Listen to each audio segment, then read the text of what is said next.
IGCon 2014. This is the first talk of the day with Mr. Simon Strange. Hello. The amazing, outstanding Colossal Kaiju Combat. It's on early access in Steam, which you can spend $5 to play and help him work out his bugs. Yes, in fact, you can get it right now for $3.50 via bundle. So, Okay. yeah. You can come to see me at the table. I'll tell you all about it. Take any money you want to throw. So. Okay. So I'm Will Bucknam. I'll be here in this room all day, pretty much, and I'm now going to turn it over to Simon to talk to you about what he wants to talk about. Excellent. Can we get the door closed in the back there, please? Oh, you were this close to missing. Okay. All right. My name is Simon Strange. I'm a local game developer. I've been doing game development since 1998. And I've been working pretty much exclusively in Eugene since 2001. I'm originally from Eugene. I was born right next to Whitaker School in the house where my parents were living at the time. And I now have 2 kids and live up there, and I'm in the community riding my bike around everywhere. So I'm very much a local game developer. Initially, when I moved to Eugene, it was to work for Pipeworks Software, which probably many of you have heard of. They're one of the spin-offs that came out of Dynamics falling apart in 2000. I was brought in there. They had a big project that kind of fell apart, and they had this second project that they were trying to get going, which was Godzilla Destroy All Monsters Melee, and so I became the designer of that game, and then that went on to a long sort of franchise. I left Pipeworks in 2007 to go work for BuzzMonkey. Then I left BuzzMonkey in 2009 and started my own game company in 2011, which is Sunstone Games. During that time, I continued to contract for other places and started contracting almost continuously with Pipeworks around 2011-12 while I was doing Sunstone Games. And so as of the beginning of this year, I am now a full-time employee again of Pipeworks Software, and Pipeworks Software has become a co-development partner with Colossal Kaiju Combat. So we have, if we were in Facebook land, we would say it's complicated. So I do have my own company, which is essentially just me and people that I contract with. But I have put out a couple of games under that label. And so I've gone through a lot of exciting steps about incorporation and dealing with lots of financial issues and legal issues. And so I'm going to give you a whole lot of really depressing reality. I'm not sure how many of you have had to do complicated taxes or have to, had your friends turn into your enemies because of like quibbling over $10 here and there. That can be quite unpleasant. But it's less unpleasant if you know that it's coming. So I have a talk. I apologize for the extremely low fidelity nature of my words on the screen. But so you want to start a game company or not? Who here has thought in their head that they might seriously want to start a game company? Not Lindsay. Okay, so in my experience, there's a few different reasons people want to start game companies. One reason is that people want to make games. And that is a terrible reason to start a game company. You do not need to be in a game company or start a game company or own a game company in order to make games. You can just do that without the hassle of actually having a corporate entity. And so I strongly recommend that if that's why you want to start a game company, that you do not. The reason to have a game company is to create an official record of the flow of money. Okay? So if there's no money involved in your project, do not incorporate. There's really no point. It's a waste of your time. If you anticipate money, it's actually a very good idea to incorporate because it really simplifies and creates a lot of structure that maybe you didn't think you needed but will turn out to sort of save your life and your friendships. So, number 1, let's talk about incorporation. There are a few different ways you can incorporate, and I love that this is a Oregon talk because the Oregon laws are different from other types of laws, but if you're going to incorporate in Oregon, the simplest thing to do is to create an LLC, okay? An LLC is a pass-through tax entity, which means that the LLC doesn't actually own anything, right? This is not like GE where GE owns something. An LLC is just you, right? When you file with an LLC, you don't actually use your corporate number, you use your personal social security number. There's really no difference as far as the IRS is concerned. That is not always true. In some states, LLCs actually have some entity status, but they do not in Oregon. LLCs can take one of 2 different forms. You can either have a sole proprietorship, which means that you own 100% of it, or you can have sort of a group. You can have membership interests between several people. Usually this is like 2 or 3 people that each have an even share or membership interest in the company. If you want to do this, you need to file with the state what's called a membership agreement. where you talk about what are we going to do if we disagree about something? Where does the money go? How does everything sort of split up?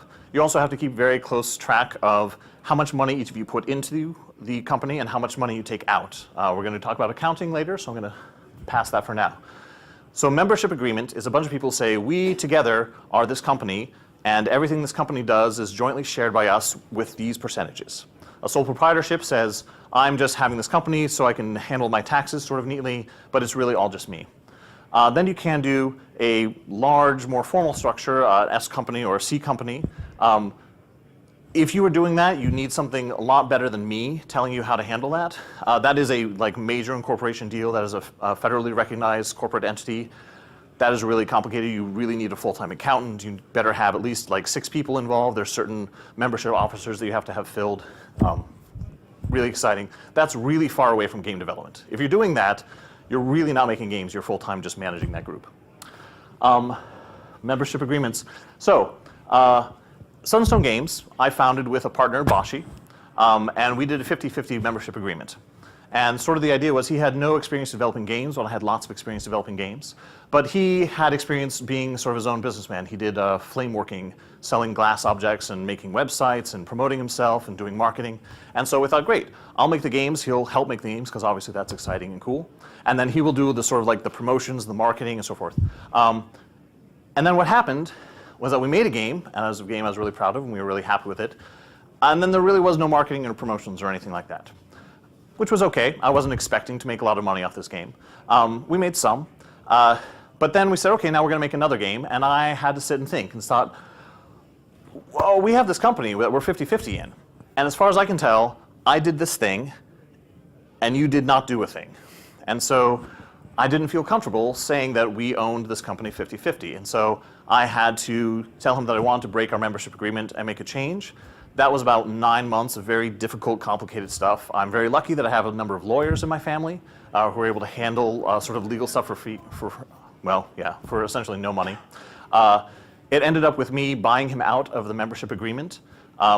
Had we done a better job initially of writing into the membership agreement exactly how we would handle this sort of difference, we could have saved ourselves a lot of time and trouble and family sort of conflict, because he is my girlfriend's cousin. Yes. Yes, contractors and employees. This is really exciting. Connor's not here, but he can speak to this extensively. When you have a company, there are members in the company. Members in the company don't get paid. You cannot pay yourself if you own a company. You can just give yourself a disbursement from the company. The people that you pay come in 2 forms. There's seats down in the front. Oh, all right. Yeah, you get here late, you get to be really close. There's 2 kinds of people that you can pay. You can pay employees, and you can pay contractors, okay? Now, presumably, since you're indies, you won't have any employees. An employee, you own them. You get to tell them what to do, you get to tell them when to do it. You get to say whether or not they've done it to your satisfaction. You get to sort of set working hours. You have to provide certain things for them, like benefits. You have to, or a piece of paper saying they're not going to provide benefits and explaining why. The state will look at you to make sure you're following lots of rules, okay? An employee is a big deal. You do not take on an employee lightly. A contractor, on the other hand, is just somebody who does work for you, have an agreement with them, and you sign. And this agreement can take many forms. However, under Oregon law, there are certain things you can't do with a contractor. Specifically, you can't tell them how to do the work. If I make a contract with Arthur here, and I'm like, Arthur, I want you to give me a piece of art, right? You can make this art. Arthur can totally just go around to Krell and say, Krell, you make this art for me, and I'll just pay you half of what Simon's going to pay me. And I can't say, hey, I wanted you to do the art. I don't have that right at all. I can in no way define how he produces the work. I cannot tell him when to do the work. I can't set his working schedule. I really have nothing to do. I just say, I want this thing. You put this thing in my hands within this range of dates, and I give you this much money, right? So you can have a lot of sort of informal agreements. You can say, oh, we're going to get together on Saturdays to work on the game. But as contractors, you cannot enforce that. And in fact, if you were to write that language into a contract, that could potentially be bad if there was bad blood in the future. They're like, hey, I was just a contractor, but you were telling me to work at specific times, in specific locations, in specific ways. All of that is not allowed. So there's a lot more you can read about this, but this is a thing that hangs up a lot of small companies, is screwing up the way they're treating their contractors. And again, we're going to get into accounting, which is another really exciting thing you can do with. Oh, And did I mess it up? Oh, I did. So, oh, it's just messed up. Oh no, it doesn't like me. Sorry. I swear this was all beautiful a little while ago. Okay, close enough. So accounting. So, who here does their own taxes?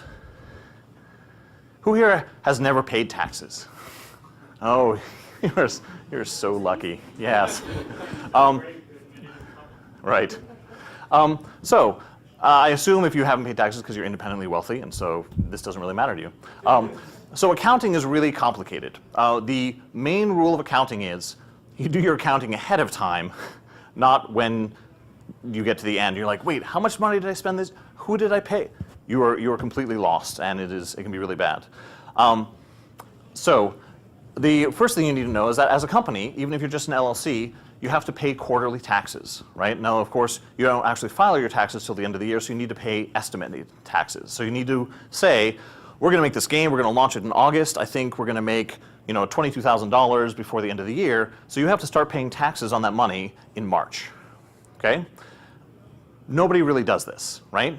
But you're supposed to. And you could potentially get in a lot of trouble if you don't. Now, the first year, you say, like, well, we don't have any money coming in. You can make a pretty good argument. You can say, well, we didn't expect we were going to make money by the end of the year. That would probably fly if you haven't actually made any money yet. You're still getting started.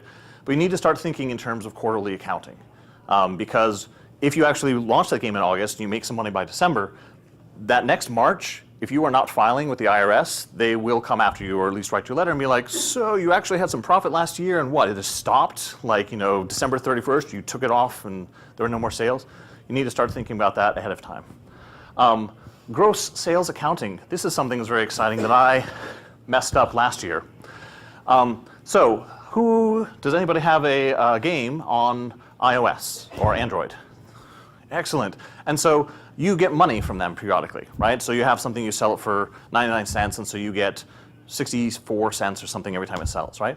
So maybe you think that you can just say, oh, I sold, I got $6.40 because 10 units sold this month, and so I can just record $6.40 of income. That is incorrect. That is not the way you're supposed to account it. You need to account the full sales price. You need to say, this many units at 99 cents, and that was my sales, even though you never saw that money, right? But you need to talk about the gross sales. And then you say, I sold 6 units at 99 cents, so that was $5.94. And then Apple took this much money, and so then I had this much left, right? And that seems a little silly, but you're like, because you already have these nice statements that just say how much you're actually getting paid, but you need to look at the number of units sold, and you need to do gross accounting. So it's sort of a simple idea. It is really a pain because nobody makes this especially easy. But that's how it sort of has to be. This is also really important when you do things like writing contracts. When you say, I'm going to give you, because you're going to be a contractor of mine, I'm going to give you 5% of something, right? Well, I need to say, is that 5%? I might be in my head be thinking that's 5% of what I get paid from Amazon or from Apple. But it would actually be 5% of the gross sales, which is not what I intended at all, right? So you have to make sure that in your contract you're talking about, you say 5% of the money that I actually receive from this entity, which comes on this date, and I'm going to pay you within this amount of time. So, just a word about contracts. When you start doing contract stuff, it is very tempting to go out and find sort of like a standard contract, but there is no such thing as a standard contract. Anybody who sells you a standard contract or gives you something that goes, this is a standard contract, they are absolutely lying. There is no such thing. All contracts are beautiful and unique snowflakes. Personally, I really like contracts that are short. So I go for, like one-page contracts. I do one-page design documents. I like one-page contracts. Yeah, do not be fooled into somebody hands you like a 10-page contract and like, well, here's a standard licensing agreement. You should really handle all these things yourself. It's really not very expensive to get a lawyer to look over something and make something that's pretty short. I say, since I don't pay my lawyers, because they're all members of my family. 1099s. Whew. It's going to get more exciting in the future, I promise. But we have to go through the accounting because it's really important. 1099s. Who here knows what a 1099 is? Yes? Oh, good, all the old people. No. So a 1099 is a miscellaneous income form that you file with the Internal Revenue Service. Okay? As the owner of a company, you must give a 1099 to your employees at the end of the year, and you must send a copy of that 1099 to the IRS. I'm going to use a painful personal experience about 1099s. I had an employee, or not an employee, a contractor. See how easy that is, right? I had a contractor who I was paying to do work for Colossal Kaiju Combat. I paid him $54,000 in financial year 2013, okay? But that $54,000, I did not file a 1099 with him, okay? I could have easily done this had I thought about it. It's really easy to get this information and file it before they start, when they're still looking to get paid. After they've been paid, they have no incentive. So that $54,000, even though I gave it to him and I have checks and I have bank receipts and I have a contract with him saying I was going to pay this money, because I didn't have the 1099 filed, that is considered money that I earned. So that money that I got from Kickstarter that I gave to him, I actually have to just declare that as income and pay taxes on it because I failed to file the 1099 with the IRS. On his end, if he failed to declare because he thought he was going to get away with not paying taxes on this money that I was paying him, if I had filed the 1099 properly, that would have sent a record to the IRS letting them know that he was supposed to claim that money. And then when he subcontracted work out to other people, as he did, if he didn't file 1099s to them, he would be liable for that money. So the 1099 is sort of like showing the trail of the money, right? When I have this money and I'm passing it around, I'm giving you some of the money, this 1099 lets the IRS know that I don't have it anymore because I gave it to you, right? And then, and then as you pass it around, there's a trail of these things. 1099s, you can't just print them off the internet, or it's very tricky because they have this cool, red and black copies and so forth. You really have to go down to the IRS down out Coburg and pick up packets of them. And then you also have to file a 1096, I think, which is at the end of the year you say, here's all the 1099s that I filed. It was a total of this much money that I paid out to people, and here's the other documents. So 1099s. Please think about them ahead of time. Save yourself a lot of pain and extra taxes that you don't need to pay. Sorry, real quick. Yeah. Each side of the PDF version of 1099 is here. You can do that, but you can't file that one with the IRS. So you just have to print that and say. Right. Yes. I'll just go like this. Intellectual property. Oh, this is the sexy part, or everyone thinks this is the sexy part. Intellectual property is something that you probably think you have an idea of, and probably you have a mistaken idea because the actual rules are much weirder than you think. Let's talk about the difference between a copyright and a trademark.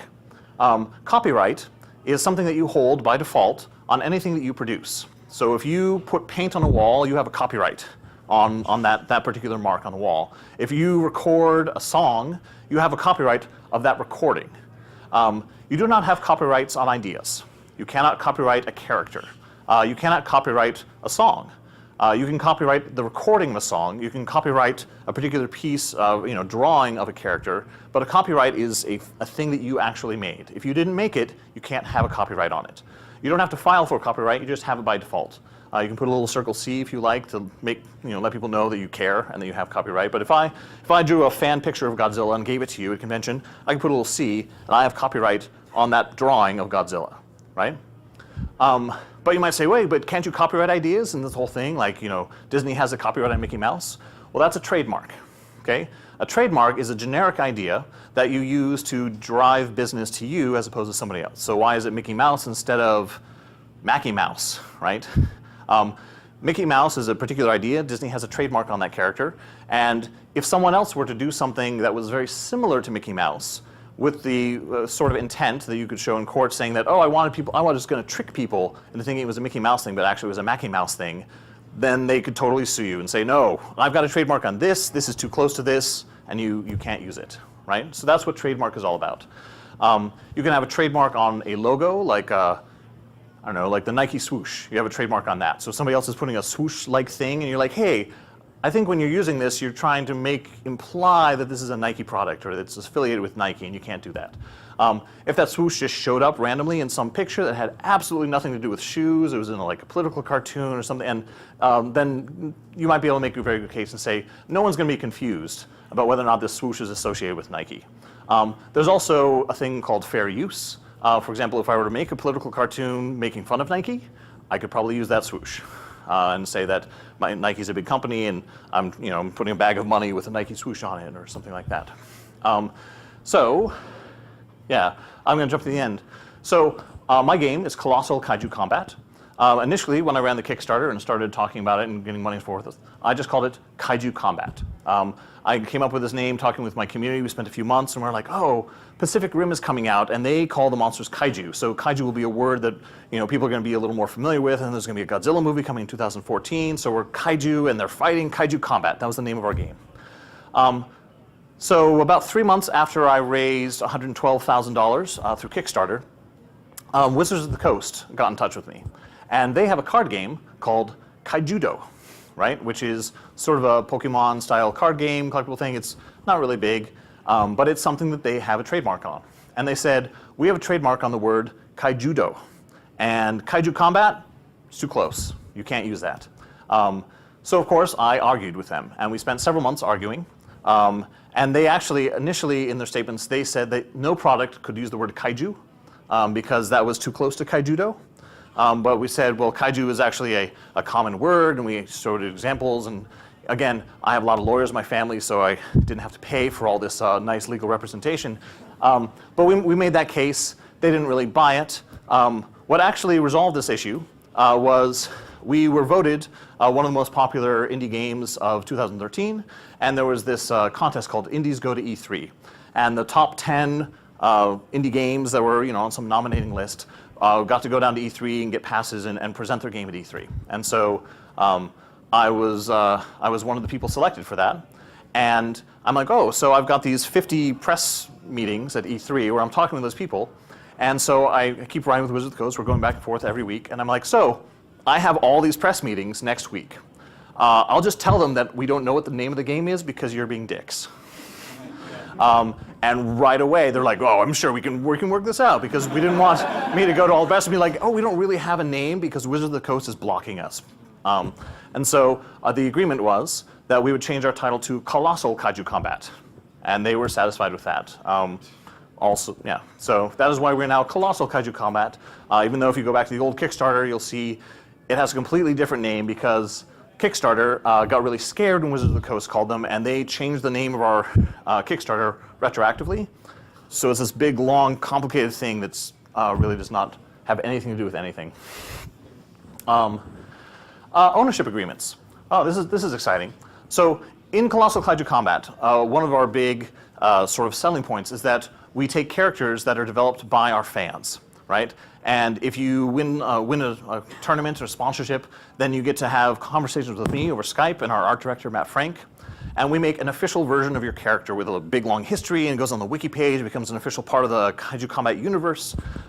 We have trading cards and stuff. I can show you all the swag associated with this. But this is a big draw, right? So we have all these people presenting all these original character ideas and so forth. But a lot of people say, like, well, wait, aren't you going to make a lot of money off my character idea? I think that's sort of a silly notion because your character ideas isn't generating any money. What's going to generate money is me spending $40,000 getting a lot of art and animations and characters made and putting it through the distribution channel. I think I'm adding a lot of value. But people really want to say, well, I want to own the character. Okay? So to own the character, they could file a trademark on that character. That's very expensive. They're not going to do that. So what we do is we call an ownership agreement. So an ownership agreement is just a contract between me and that person where we say, hey, here's this character. We have both worked on the design of this character, but I grant the other person full rights over this character. So they don't really have any rights over the character by default, but if they were in the future to file trademark on the character and try to say, they would have this piece of paper saying that I had given up any rights I might have had as a co-collaborator on the character's design.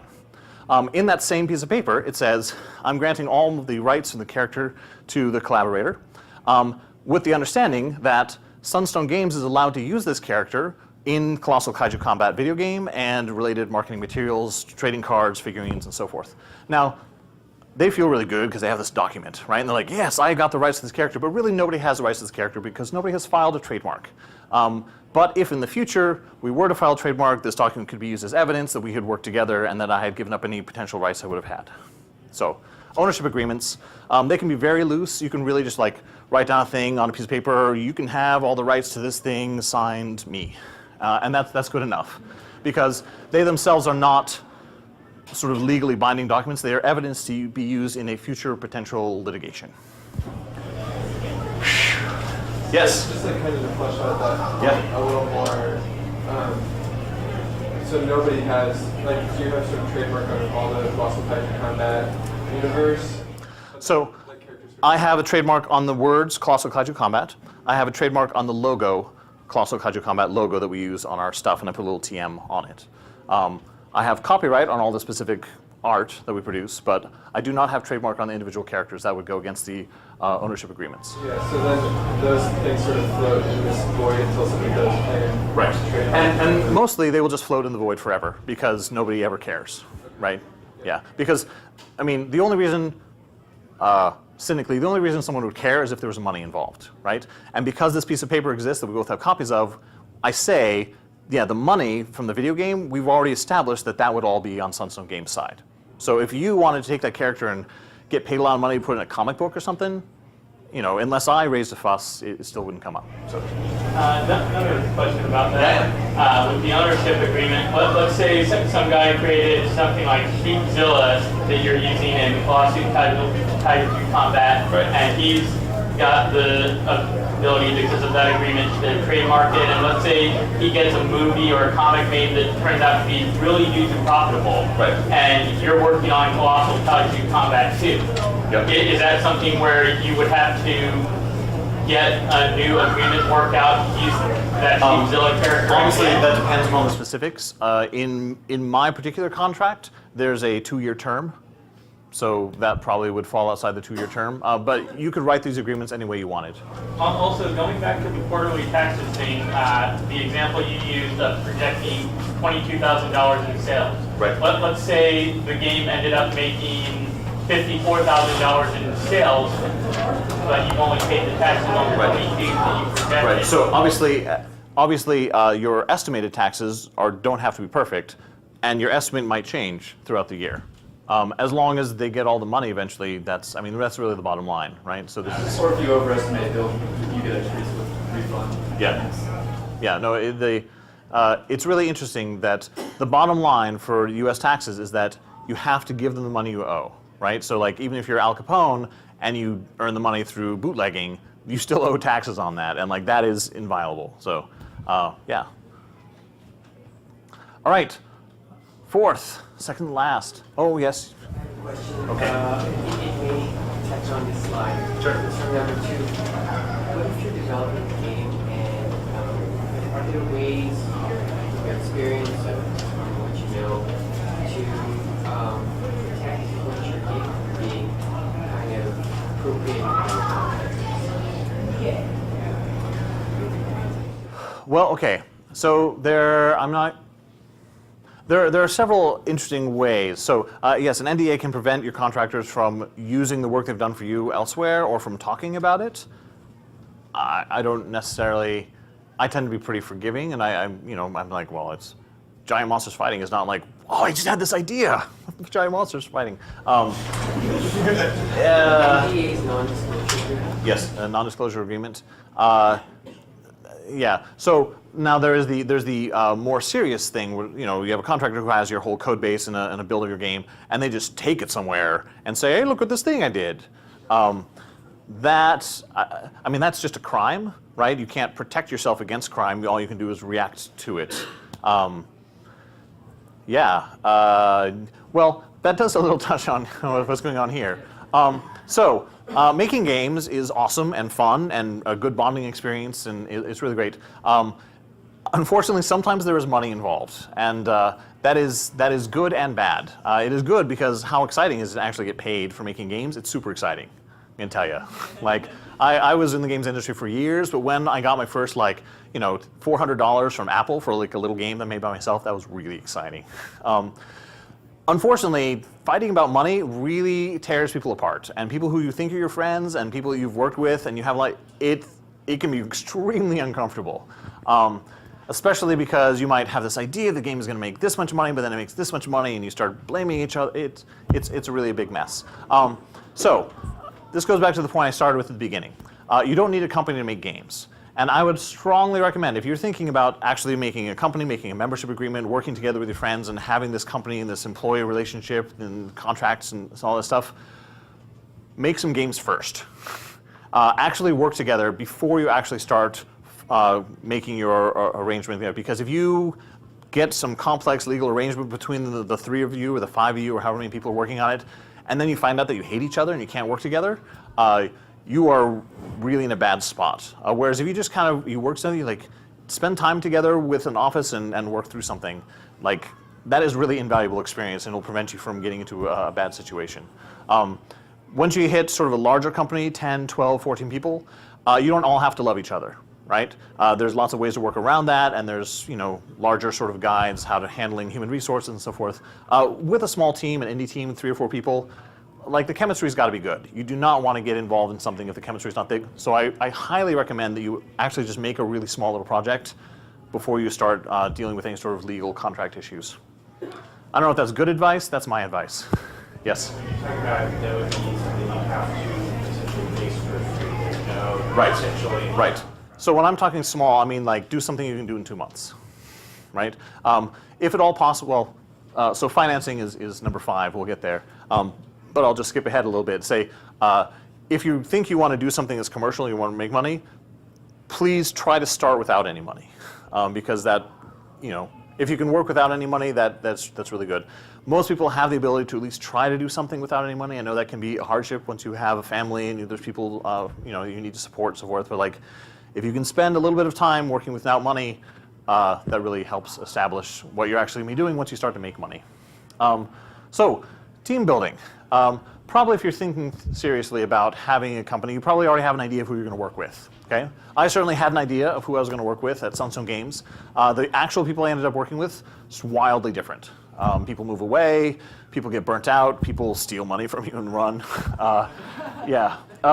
But there's going to be some sort of flux, right? And that's kind of the advantage of having an official company, is that the people within the company, the people working for the company, can change over time, right? So it is important to establish, you can work with people without being friends with them. I would not work with somebody who is actually an enemy, but you need to kind of establish what those relationships are. I think that's really, really important. Sometimes you want to be like the boss and you want to be like really authoritative. That can work fine, but that has to be the relationship from the beginning. You don't want to go in and be like, oh, we're going to make this game the 3 of us, and then in 6 months expect that suddenly they're going to start calling you boss. That's really ugly. Communication. There was a micro talk at GDC this last year where they said, talk about something that's really important to game development or to you personally. And people were talking about the sort of things you'd expect. They're like, oh, design documents have to be like this, or when you're doing, code reviews, you gotta implement this, or when you're talking about, things I would expect. But one person talked about how to have a very difficult conversation with somebody. It's like you're working at this company, and there's this person, and they have done some horrible thing to you. They have said some horribly offensive thing, or they are acting in some way that makes you wildly uncomfortable. And it's like, how can you resolve that in a really mature and collected manner? And it was probably the best talk I'd ever seen at GDC. It was like 8 minutes long, and it was really powerful. And that was not something I thought a lot about before starting my own company, about how to have extremely uncomfortable, dangerous, awkward conversations with people. But it's something that it's a really important and useful skill. So sometimes late at night I'm on the internet and somebody will be wrong. And I don't know if you've experienced this, but I feel like I've got to help them. Somebody is wrong on the internet. Like, everybody, quiet. And it is very interesting. The sort of arguments I want to make. What I do is I always just compose in the message box, but I rarely send these things. I compose and then I edit and I cut it down and I look at that and I'm like, what was I trying to say here? And I kind of go back and forth, and I can spend 30, 40 minutes composing what turns out to be 3 sentences. Because I kind of I go through and I'm like, I was kind of hot when I read that, and maybe I shouldn't say that. Maybe I shouldn't start out with a not to comparison in the first sentence.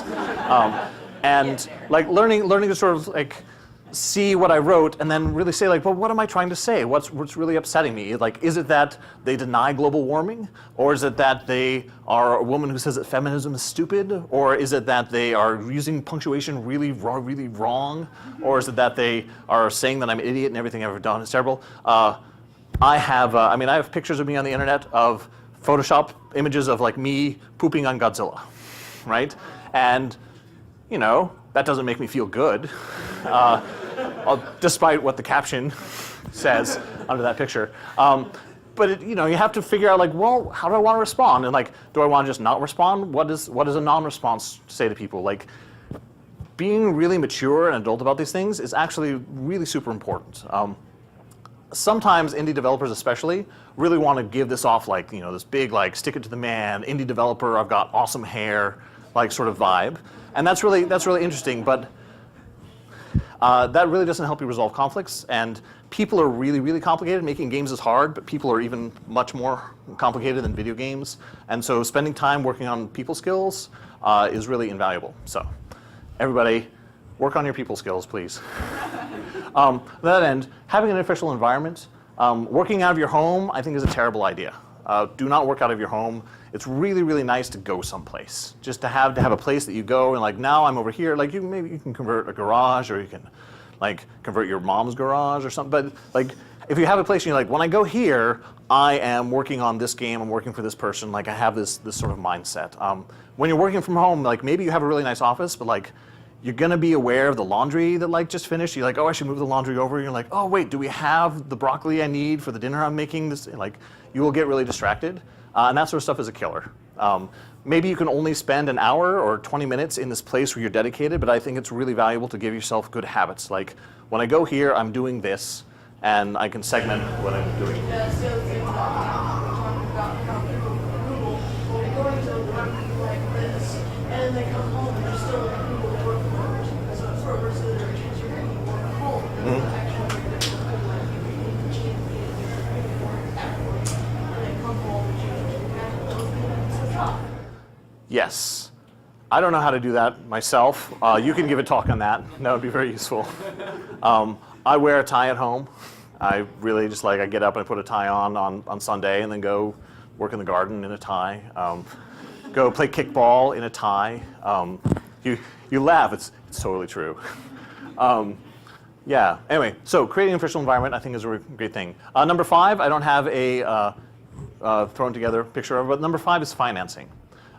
So when you start, you have to have some money to get started, because unless you're just working in the evenings and you're students and you don't care about money, you've never filed taxes, which congratulations, you need to have some sort of source of income. I highly recommend working for free for as long as you can. It really helps a lot. Like if you can actually just make a game that you made for free with a couple of people, that gives you a really strong basis to then form a company and try to do something where you're being more formal about it. It can be very problematic to say, we're going to start a company, and you can spend months on lawyers and like getting an official seal. Like, you get the sweet like stamp from the state of Oregon that like does an imprint on paper with your company on it. Like, that's exciting. You can feel like you did a lot, but you've spent months and thousands of dollars and now let's assemble a team, right? And that's really backwards. But I mean, the whole reason the indie game movement keeps moving up is because tools and accessibility is really democratizing the ability to actually make the games. So please start by making some games. Get out there, work with people, do something, establish your relationships, and say like, oh, my best friend that we hang out and talk with games all the day, we shouldn't work together, or we need to be separated by this or that, or this person is really uptight about money and it's just going to cause a lot of problems, or this person who said that they could program can't program. Like, that's really important to know. Exploding Rabbit is a company that I'm quite fond of. It's just one guy who made this amazing game called Super Mario Crossover that I hope some of you have played. You can just play it on the web. It's literally like a pixel by pixel remake of Super Mario Brothers. Like, that's it, right? It's like the music is exactly the same, the art's exactly the same, but he didn't copy it. He like rebuilt everything from scratch and wrote it all in JavaScript. And then he put in other Nintendo characters. Like, you can play as Simon Belmont from Castlevania, and like you move like Simon Belmont and you've got the whip, but you're playing in Super Mario Brothers. Or you can be like the car from Master Blaster, or you can be, the Ice Brother. Like, it's crazy. And it's like, it's this amazing, brilliant game that he just made by himself. And then he ran a Kickstarter, and he was like, I did this all by myself, and it's amazing. If I had some money and I could pay a few other people, think about what we could do. Well, what they could actually do was blow all the money and create nothing, which is what happened, because working by yourself is really different from having other people who are going to work with you. It turns out the other people couldn't actually do what they said they could do. It turns out that he tried to move to Unity, and guess what? Learning Unity was different than learning JavaScript. All their plans, like all the actual making a game and company and team building stuff, they completely failed on that. So even though this guy, self-taught, made this amazing game all by himself, he couldn't handle doing a company. And that's not surprising, because it's a completely different skill set. So we are out of time. Yeah. So can we do some questions, or I'll be out at the table? Or does anybody have any bits I didn't get to? I didn't talk about Kickstarter at all, and maybe some of you are disappointed because I'm the Kickstarter guy, but yes. Could not understand a word you said. Development tools. Yes, you should use them. Sure. I have a great blog post about this, about we called How to Put Together a Development Studio in 6 weeks, and I go through some tools. I would say the most important thing, you need to figure out what you're going to do for source control. I think source control is fairly ubiquitous. I think everyone these days can set up Git or Subversion or something simple like that. I've been working in professional environments where we use Perforce. Perforce is free for up to 20 people. You have to handle source control. Unless you're working, even if you're working by yourself, what am I saying? You need to handle source control. That is really a day one thing. My day one, like literally, like we're going to make a game company. Day one, build a server to run Perforce. Like before it was like, so we could start, getting version history on our game ideas, or like all the contracts that we're handling, like Perforce day one. In terms of like engines and so forth, I highly recommend using something that's free. There's a lot of really great free stuff out there. Unity is quite good. There's stuff like Papaya or Corona, or all sorts of great mobile development stuff that's out there that's really good. GameMaker, which I don't even know what version they're up to now, GameMaker 10 or something, but GameMaker is a wonderful program. Scratch. There's all kinds of tools out there. Do not pay for anything. All the best stuff is free. Yeah. Yep. So you mentioned earlier the guy you started up Sunstone with, right. That if you had a better written contract, it would have been easier to separate him from the company.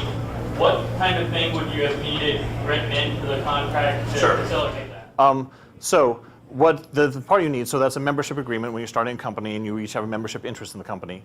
You need to have clauses that talk about how one person could, for example, buy out the other person, right? Because if he's going to leave, we have this company that's the two of us. If he just leaves, the company just disappears, right? But I would need to buy, or we have to make some arrangement where I absorb his membership interest.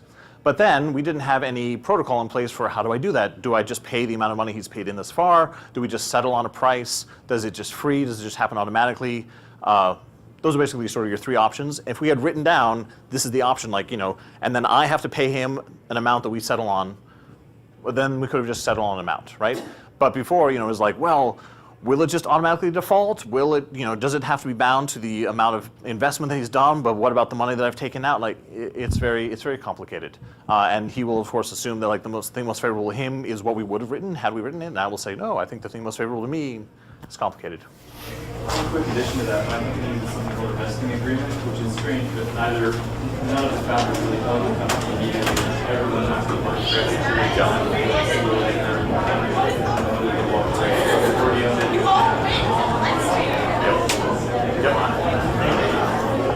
Great. Thank you very much.